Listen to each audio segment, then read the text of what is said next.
How to stay on schedule even when you go off track. Don't let one distraction keep you from what you intended to spend your time on. Here's how to stay on schedule. To-do lists are supposed to keep us on task. It turns out they do the opposite. I've written about the many reasons why. To regain focus and be more productive, it's far better to create a weekly schedule using a technique called time boxing. You can't say you got distracted unless you know what you got distracted from. That is, without knowing how you want to spend your time, there's no way you'll spend it intentionally. However, there's a common question I get about time boxing that seems to trip people up: what should I do if I get off track? Everyone gets distracted from time to time. The difference between a distractible person and an indistractable person is that the indistractable person takes steps to make sure they don't get distracted by the same thing in the future. As Brazilian author Paulo Coelho said, a mistake repeated more than once is a decision. If you keep getting distracted again and again by the same thing without taking action to prevent it, you've made a decision to be distractible. Next time you find yourself slipping off track from what you plan to do, take these 2 steps to get back on schedule. Whenever something gets in the way of one of your time blocks, it's imperative that you get back onto your schedule with the next time block. Many people instead try to rejigger their entire day right away, shifting everything else around to try to make up for the time lost.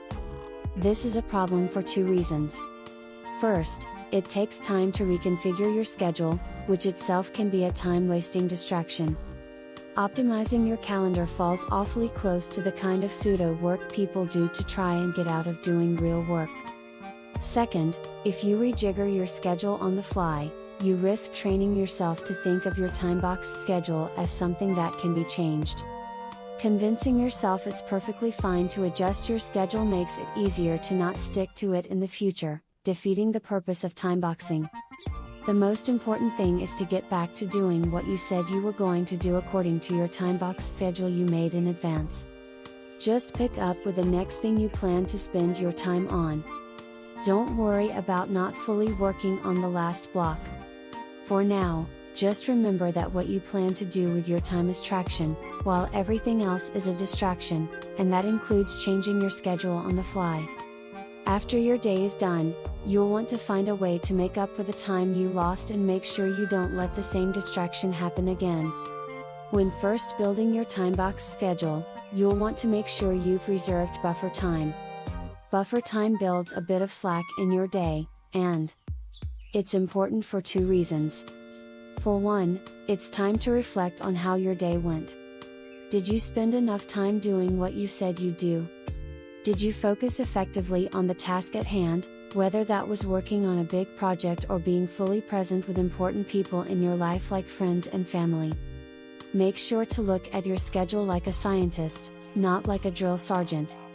A scientist makes hypotheses, runs experiments, looks at the results, and, based on the results, runs more experiments.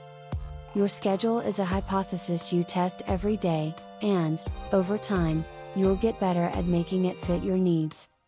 One of the misconceptions about time boxing is once you set a schedule, you have to stick with it forever. That's not how it works. You need to stick with it, but not forever. While it's imperative that you follow through on how you planned your day during that day, you absolutely need to make adjustments, just not at that moment. When you first start time boxing, you'll want to reserve time to think about your schedule for the day ahead. As you gain experience, you'll be able to spend less time adjusting your plan.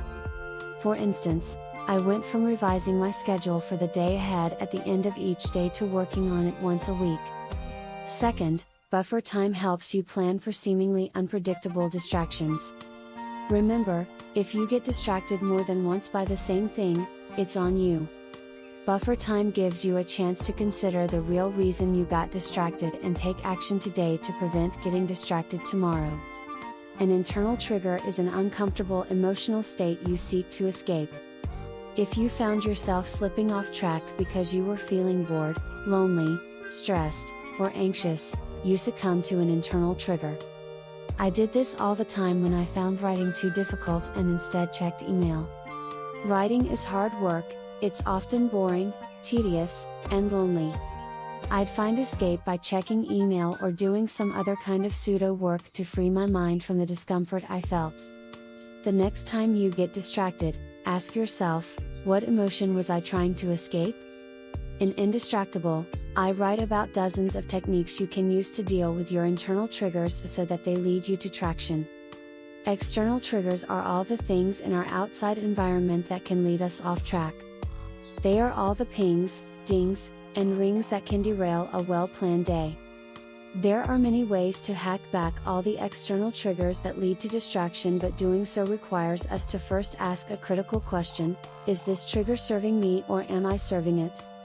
If an external trigger, such as a notification on your phone, is set as a reminder that you have an appointment you planned for, or it's time to hit the gym, then great. It's serving you.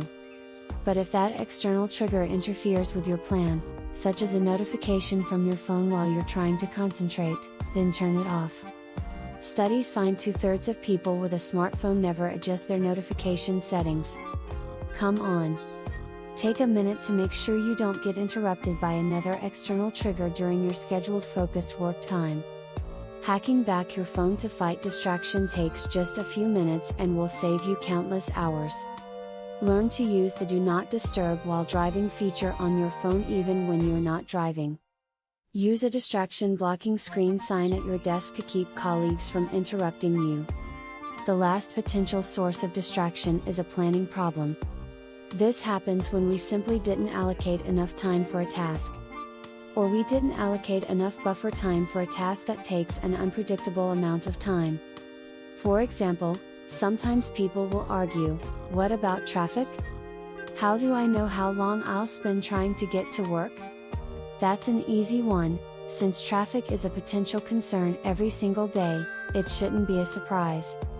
If you had a super important meeting you just couldn't afford to miss, you leave home early and plan for extra time. The same goes with any block of time. If you're not quite sure how long you'll need, just build in a bit extra. But what about my kids? People might ask. What if they need me to pick them up from school if they get sick? Well, that's to be expected, too. Kids getting common illnesses shouldn't be a surprise. The answer, of course, is not to give up on planning your day, but to have a contingency plan in place. So you know what you will do in the future. Maybe you'll have a friend or family member ready to help? Or perhaps you'll reserve extra time once every few weeks to make up for the time you may have missed to deal with rare but predictable emergencies. Does a brain surgeon stop in the middle of doing brain surgery because their kid needs to be picked up from school? No, they have a plan, and so should you. In the words of Voltaire, don't let perfect be the enemy of the good. Stuff happens, but don't sabotage yourself by finding excuses for not planning ahead. Sticking to your schedule ensures your physical and mental health by keeping you healthier and happier.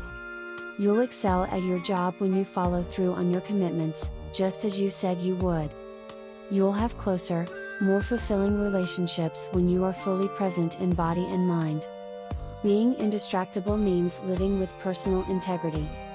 It's about keeping your word to others and, most importantly, to yourself.